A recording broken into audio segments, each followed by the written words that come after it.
waino ndari kukumbira kuti timbosumudzawo bishop vedu vatibatire basa rekubatanidza vana ava vachitevedzanisa zvinofanira kuti zviitwe nekuvapikisa nokuti zvamunoona nyika yakakura ine zvakawanda zvitofambwa zvavatanga kudai rwendo mavambo erwendo rwevanhu vaviri rudakindwa Kenani novanhu munzira yeKenani vakasangana vakamboshaya mvura vakapopotera Mozisi vamwe vakadii vakatsamwa vakatidzosere kuna Farao hino hama hamuzoti ndidzoserei kuna Farao here vambozviwanira kudai muzoti ndinoda kungogara zvendiri ndega iwe wamboti ndawana munhu wokugara naye kana kuzoti mavoti ndinoda kudzokera zvekuita zvemhandara iwe wamboti ndawana rwendo saka tinoda kuti bishop vabate basa rekuti vanhu ava vazvipikire mhiko dzavo vanhu vachiona kudai vachipika vanhu ndivo Mwari nekuti Mwari wakasika munhu nemufananidzo wake saka zvamakadai ndimi zvapupu zvichange zviriko kuna Mwari kuchishuva vanhu ava vakavanana tichaona vakatenderana saka bishop vachabata basa iroro vavakumikidza muzita raShe kuti vaite basa iroro sumukayo bishop kuvaimbira rwiyo vachisumuka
Garipadere. Kunyarara. Amen. Ndinoda kutenda Mwari. Nokukukwazisa imana Yesu. Ugare. Amen. Ndinoona mufaro mukuru wezuva ranhasi. Wezuva rokubatanidzwa paliyo natabhesi. Sezvakapikwa naMwari. Mwari wakaona zvakakodzera kuti munhu awane mubatsiri wakamukwanira. Izuva ravo rokuti yava nyama imwe chete kubva nhasi ichienda mberi. Ndinoda kutenda Mwari zvikuru nokuronga kwaMwari wakabudirisa zuva iri.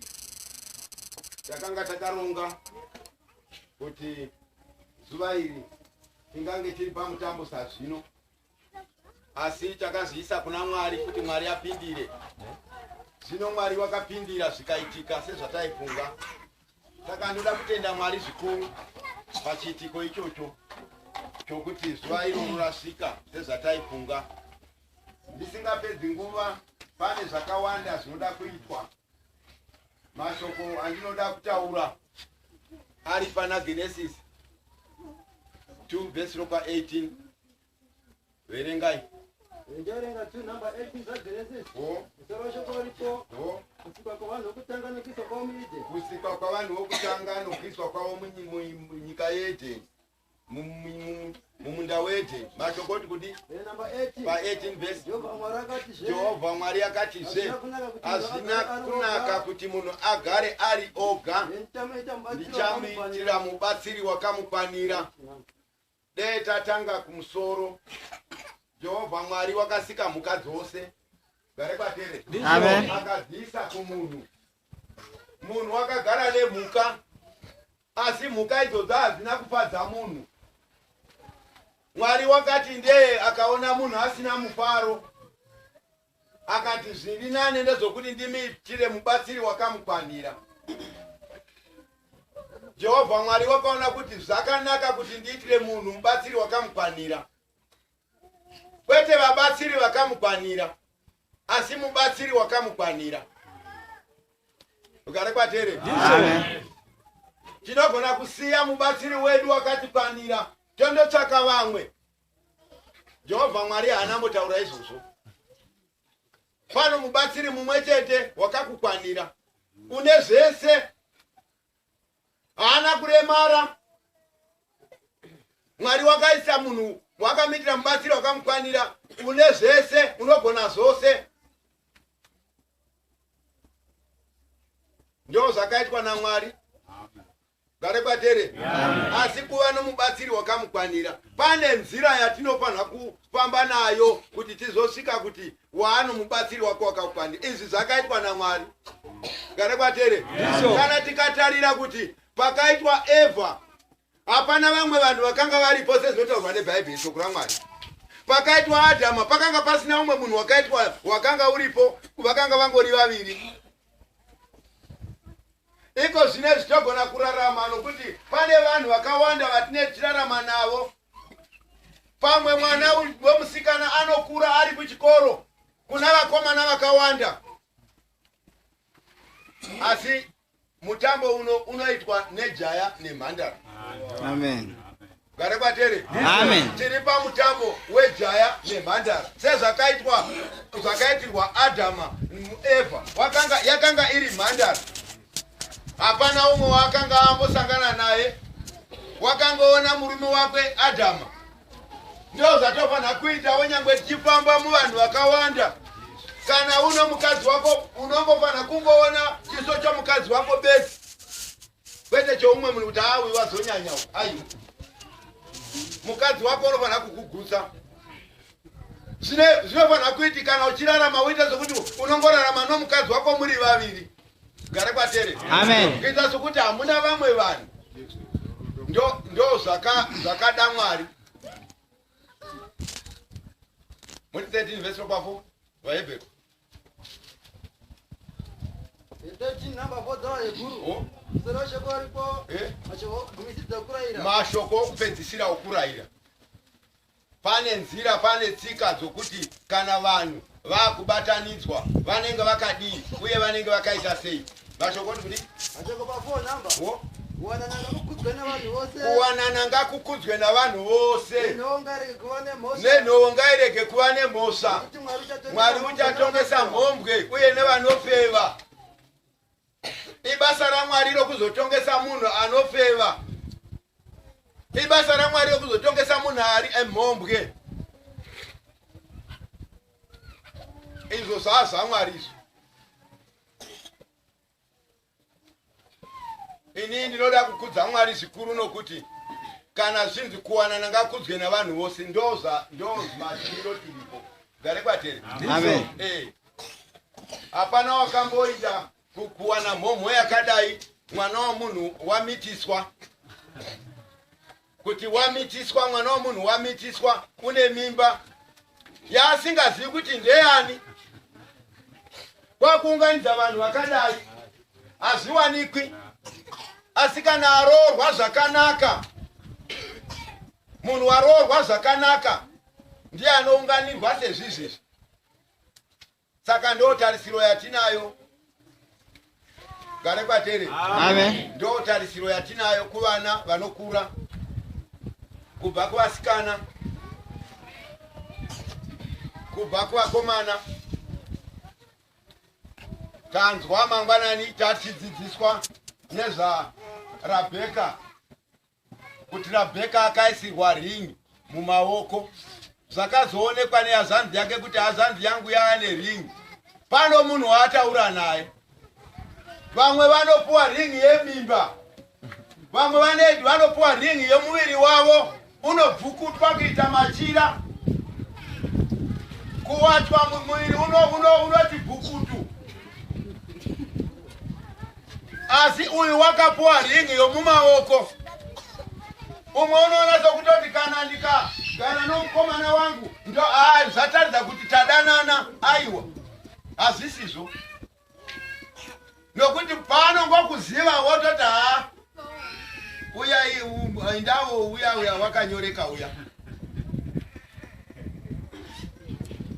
Ende hachakudi wawe nyika. Uyu wakapuwa ringi. Ndokubva aonekwa kunzi wawana mukomana waanoda. Gare kwatere. Bhaibheri shoko raMwari rinoti kuwanana ngakudzwe navanhu vose. Nenhoo ngairege kuva nemhosva. Kuti nhoo yaita mhosva.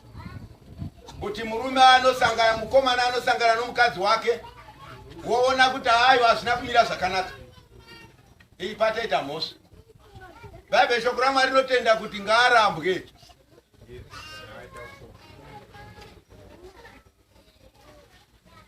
Kuti mangwana kana vakangopuwa muimba yavo sezvakaitwa Jacobo naRea vapuwa kuti vanzi ndo imba yenyu. Mangwana zvichingoonekwa kuti haiwa hazvina kumira zvakanaka, mutato watopera. Gare kwatere. Amen.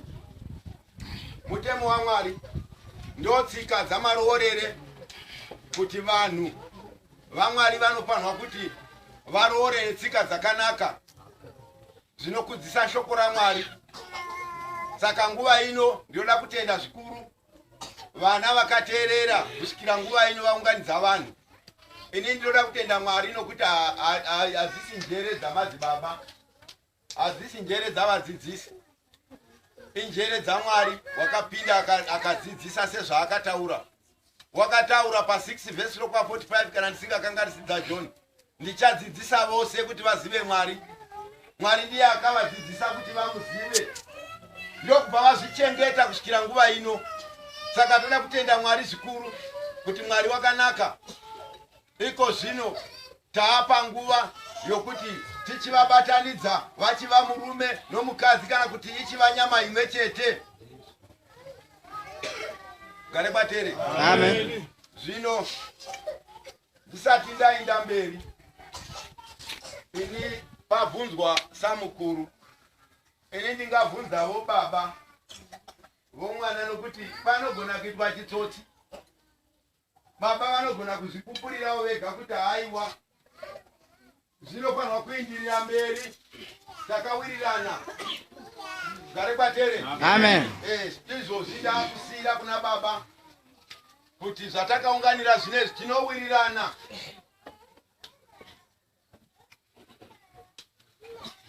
Baba ndinokukumbirai, taurai makasununguka.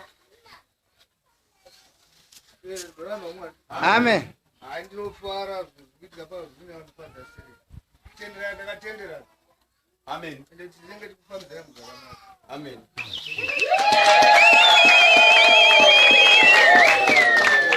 Ugare ruve nemi. Amen. Rwechipiri ndakubvunzavo kumhomho. Gare kwatere. Amen. Mukati imu muna vasikana, mukati imu muna vakomana.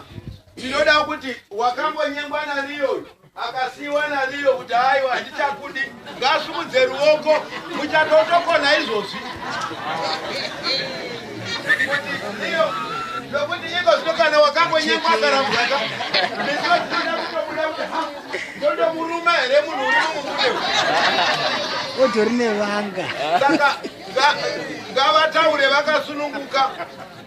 Tinoisa mukati medu kuti wakanyengerwa akarambwa iye achitiwo ndichangoona nokuti vamazuva ano kaveta sipeya asi kana zvikadai ndine ndinoumwe ine vanongosvika pakungobatanidzwa ipapapa imi mati vava vamengu taurai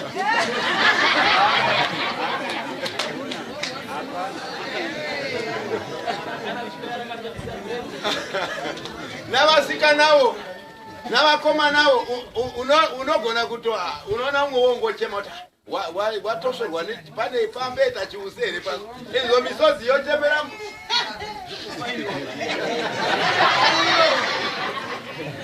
shumu dzongopera mukubudisa misodzi. Watorerwa unoti wahandatorerwa. Gare kwatere. Amen. Kana pasina tinotenda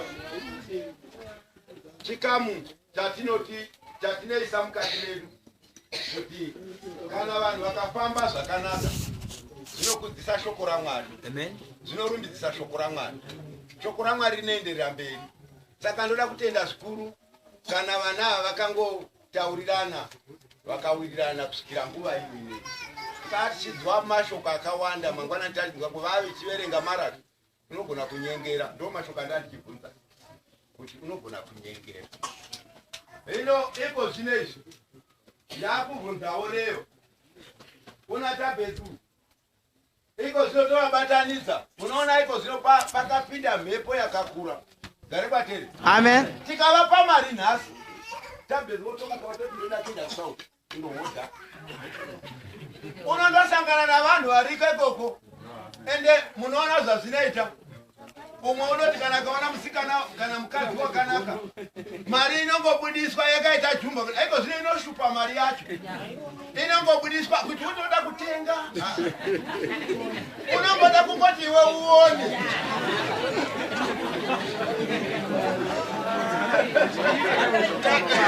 Kana shoko racho wakutaura harichatendi uye iwe unenge watoryira mari yese variyo vangu mune pamwe munoita kuparapata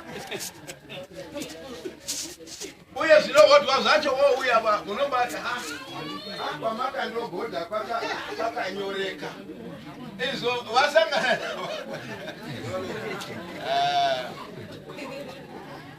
pamwewo unogona kuita chirema. Gare kwatere. Mota iko zvinezvi dzakupedza vanhu. Gare kwatere. Mota dzakupedza vanhu. Unogona kuita chirema. Unozoenda here kuhuni uchindira tabhetu. Unozoenda here kutsime uchindira tabhetu. Hauzooni umwe here kuti haiwa ndikagara nechirema chinotitambudza ichi. Zoda kutaura wakasununguka. Taura vanhu vachinzwa hapo. Taura hapo hatibvisi mari.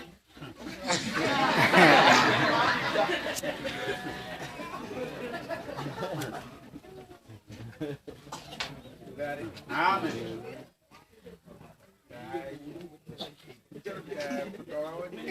Challenges kana zviro zvinosiyana zvinopenyu ndakamba ndichingodana natape sekuda kwandaingoita unoenda kuhuni here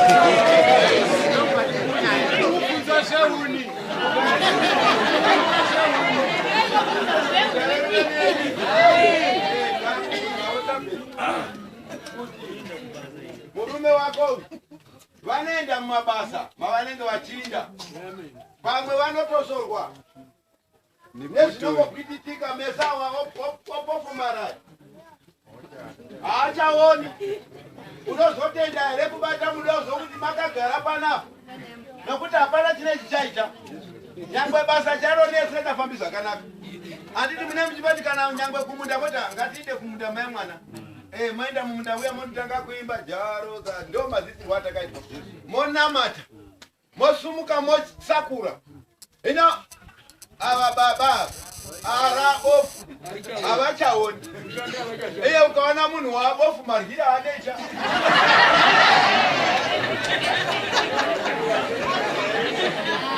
unokunotoda kuinda kunono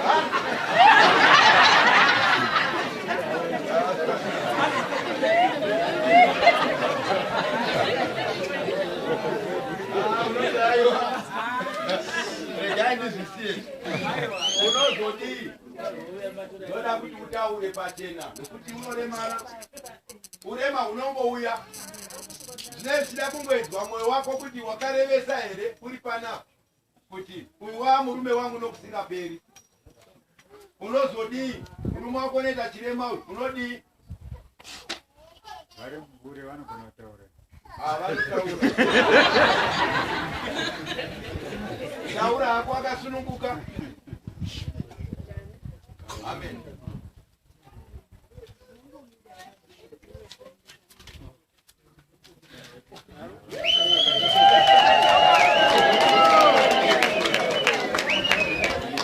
Purudzai, musipurudza purudzai.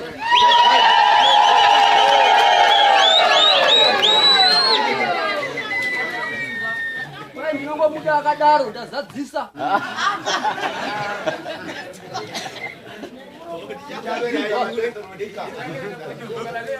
nokutanga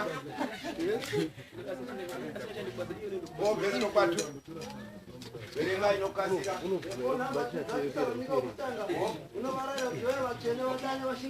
unovarayira kuti vave vatsvene vashingaire vadane pabasa mashokoti unoziva murayiro watakakupai nashe Jesu kuda kwamwari ndihwo utsvene tirege upombwe mashokoti panoda kukudzwa uye utsvene kana munhu achiwana panoda utsvene uye kukudzwa kuti munhu wawana noutsvene kwete handidiko zvino muri kupururudza gare kwatere ndakaona amwe ana mimba asi unopururudzwa nezviremwa remwa ziya hapana munhu anotiziswa anoenda masikati makambozviona ende wadaro wainda usiku chiremwa remwa chacho pamwombovhunduka woda kutiza izvo uri kupururudzwa nechiremwa remwa uchiona zvinoitika wasvika kumba kuna ana baba woenda kuna baba vadoko baba ndafura bere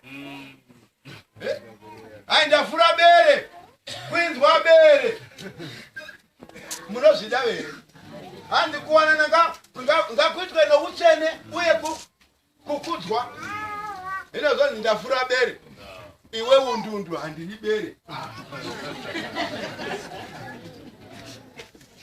panoda kuti vanhu vaite noutsvene uye kukudzwa samaunganiro akaita vanhu gare kwateri vachokoti kudi ngatirege kuita nokukara nokuchiva savahedheni vasingazivi mwari mashokoti kudi munhu ngaarege kuitira hama yake zvakaipa kana kumunyengera pachinhu icho chichi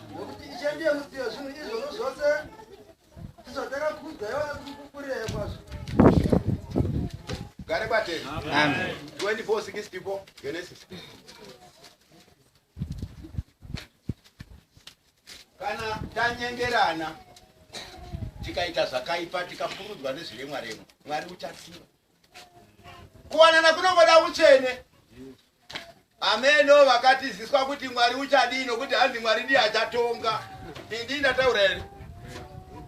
Ibhayibheri shoko raMwari. Wotozvidemba kuzichema kuti ina handakaita zvokupurudzwa nechiremwa ndinopona here. Mwari unongoda kuti zviitwe noutsvene nokukudzwa. Full stop. Mashoko kuti 24:64 Genesis. Rebeka anotorwa pamukadzi waIsaka. mashoko kuti 64 number. Rebeka akasimudza meso ake. Rabheka wakasimudza meso ake. Wakati achiona Isaka. Wakati achiona Isaka. Akaburuka pakamera rake. Akaburuka pakamera. Mashoko kuti akati kumuranga. Murume uyo. Unofamba musakozo dzakanya sindiani. Mashoko kuti Muranda akati. Muranda akati. Mitenzi wangu. Akatora chekufugidzira chiso chake. Akati. Munongoona kufugidza paakaita. Ndio zvinoitwa kana munhu aona murume wake. Iko zvinezi chizvino ichi chakutaridza kuti munhu unogara akashama ano murume wake.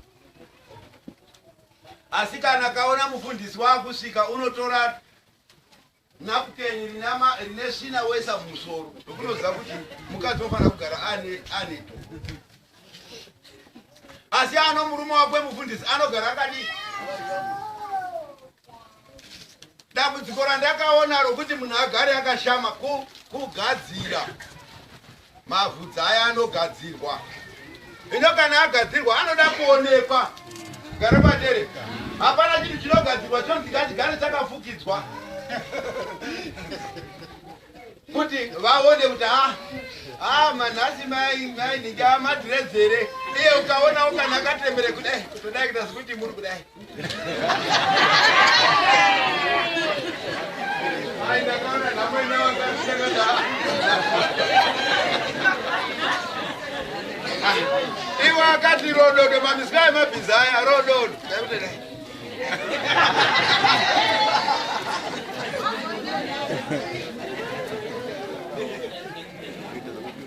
Uyu wakafukidza kumeso waona tenzi wake. Mashoko kuti mashoko pa 67. Isaka wakamisa mutendera mai wake Sara. Isaka wakamisa mutendera mai wake Sara. Akawana Rebeka. Akava mukadzi wake. Akamuda. Isaka wakanyaradzwa shure kwokufa kwamai wake. Mambonzwa vere zvandanzwa. Kuti Rebeka wakatorwa akaiswa mumba makaiswa mumba mani? Vamwene vakanga vachipera. Vamwene vakanga vafa. Ino nhasi unowi kana munhu akafa, imba yaJefura kana ikafa, vakafa, inongosvika pakungowira. Isina urimo. Tinogona here. Tinozviti ameno kutozvishandisa sei ipapo kuti imba yaJefura inosvika pakuwa, asi varoora varipo. Uyu wakatora Rebeka ndokumisa mumba mamai vake. Ndokubva anyaradzwa. Gare kwatere. Izvezvi vhangeri randiri kudzidzisa mazuva kuti kana muroora waroorwa haapuwi imba. Vana mai ndinotokudza kana mukareka kuuya panapa tambezi wakagara mumba maJefura imhosva yenyu naMwari. Gare kwatere. Unonzwa vachiti inini handindi kumukwamba nokuti mwana wedu haana imba.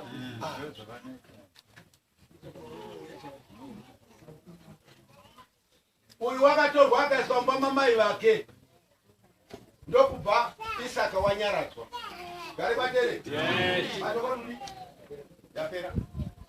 Woti 19 Matthew.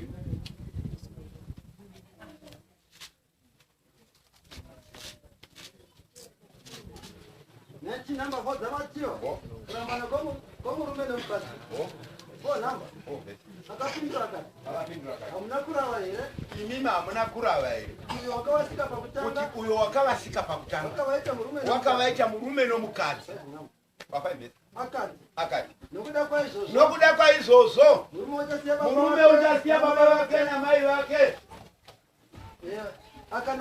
akanamatira mukadzi wake ava vaviri vachava nyama imwe vachava nyama imwe vaviri ava vabatanidzwa yanyama imwe saka tiri pamutambo wokubatanidza vaviri ava kuti vave nyama imwe machokoti kudii nokudaro kubva nhasi havasisiri vaviri asi nyama imwe mwari zvaakasanganisa munhu ngaarege kuparadzanisa vanhu ivavo vatokoti vakati kwaari mudzidzisi wakarayirireka kuti murume amupa rugwaro rwokumuramba agomurasha. ndoda kuti mudzokore pamaverenga izvozvo. Tichadzimira namba 7 vakati kwaari nokudaro havachisiri vaviri asi inyama imwe. Zvino izvo Mwari zvaakasonganisa, Mwari zvaakabatanidza, munhu ngaarege kuzviparadzanisa. Gare bateri. Ino iko zvinezvi taakubatanidza vaviri ava. Taakubatanidza vaviri ava kuti vachiita nyama imwe vachiinda mberi kubva nguva ino kuinda mberi. Gare bateri. Mungaimba kuti vabatanidze. Ore sarima wokuno karo mukarima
Gare kwatere. Iko zvinezvi kubva nguva ino yava nyama imwe chete.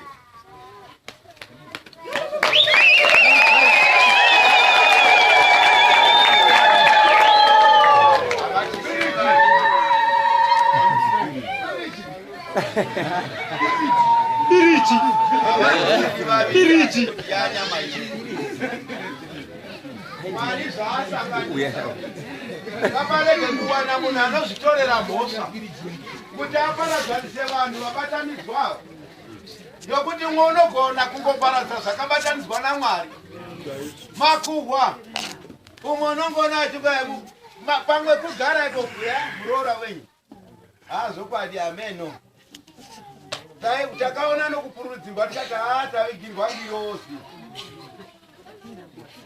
imiwo momatora mashoko iwawo taiti haiwa nezvaitaurwa zano kuti kana takukanda muchazvidzwa zvichabuda pamwe pandakasvika ndakanzwa achinzi matitorera mhizha matura mumaonere eyogara ndiye nekung'ombe ndiye waisunga asi nyangwe kubata gedha charo hago kura hainayo ino nayo imi mati tatorerwa mhizha pano pamushakumbasara pane zhara totarire kuti inoticha zimati ndinaende kana ndanzwa kudare ndakanzwa vamapingiro achiti akandihwisisa nokuti ndonzwa kuti pauya munhu unogona kusunga nokubata gedha ino ndichaenda kumunda wenyu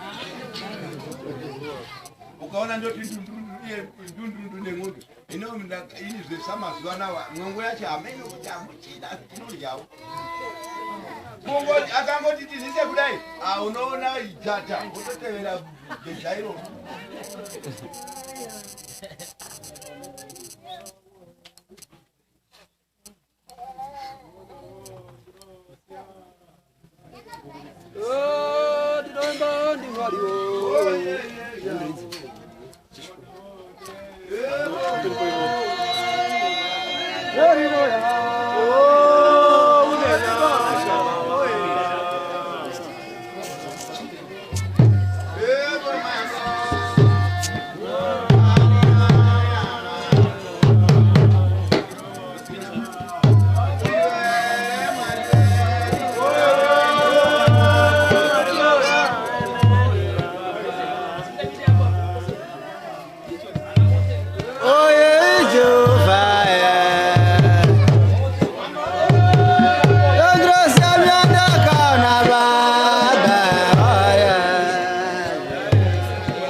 Pai vane nziyo dzaimbwa pamitambo sezvizvi. Uyo mukaona wedzedziya ndakaona iyi zvinovaraidza kuti paimbwa yandakaona vodzamisa. Ukaona ndakati ukaona kana ukaimba ruyo ukadzamisa ukasadzungudza rega kuimba. Gare batere. Amen. Kana waimba zvakanaka vatumwa vodzaka votaura navanhu todaiwa Mwari kuzwai. Zvino paiva nenziyo dzaimbwawo pamitambo. Mangu wakaitawo mutambo ndobva paimbwawo ruyo rwakaimbwa pamutambo. Ndanditaura kuti pachataurwa zvakawanda pakukanda kana muchadzirwa. Mazokoti kuti Terera mukunda. Terera mukunda. Rangarira urereke nzeve yako. Ndinozwa zvandiri kukuudza nhasi unoyu. Kanganwa vanhu vako. Kanganwawo madzibaba ako. Neimba yababa vako. Nana mai. Umwe unongoti vana mai votoinda chururu. Moti warogwe. Kuchema mai voti mwanangu tisara zvakanaka. Chururu. Babe shoko raMwari roti kanganwawo kwako. Ava ndo vamai avo. Vano ndo vababa vako. Gare kwatere. Ini ndakati mai. Ndo munonzwa makuku. Ini ndiwo kuti tora mugoti. Vanosvika bishop anotoredzwa mugoti.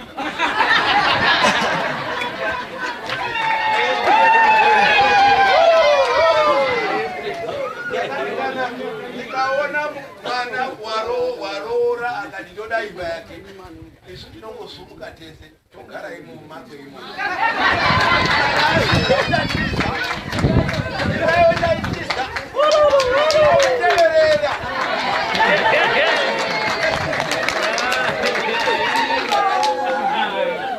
Gare kwatere. Ndakati aizozo ndo zvandinoita atimbotauri. Tikaona kuti unode imba yako tikanda imba yako iyi. Isu tese imo. Gare kwatere. Kanganwa leimba ya baba wako. Nana baba wako kanganwa wotoona kuti mai vava ndivavo. Baba ivava ndivavo.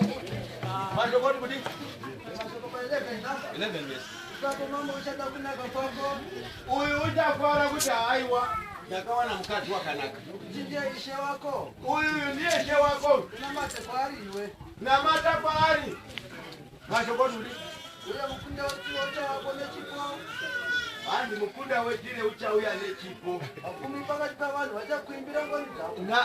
Navapfumi pakati pavanhu vachakumbira ngoni izvozvi zvinanditaura kana vakukanda indoti ndine shuwo yokuti kuda munyatsa kuti unondiona. Kana uchiona vanhu vese vachikanda umwe namwe nematauriro ake. Umwe unoti kana ukangondiona ndangoti huma yangu pesu chitoisa gaba pamoto. Gare kwatere. Handi vapfumi pakati pevanhu vachakumbira ngoni kuti kana vanhu vasvika pamusha kudai munhu anoona kuti vanhu vasvika vanoda kudya. Gare kwatere. Umwe unoti kana kangovaona ngoti ndavavo tofamba neshimbo ungoda ngoti vai wotoenda kutsime nyangwe pamba pane pere tunoenda kudondo.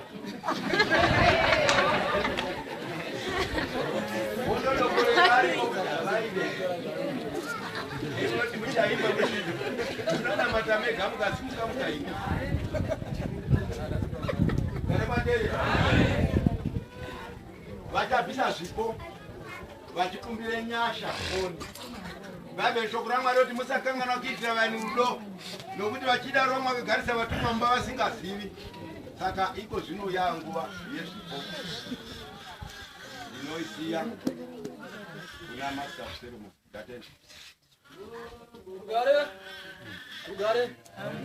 Ndatoona kuti pane dzimwe shasha dzinobvaniswa kumusoro.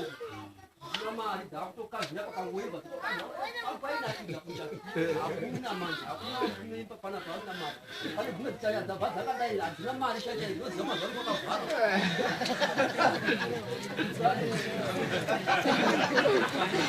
Painakidza ino yakuyaiti pakangoimba.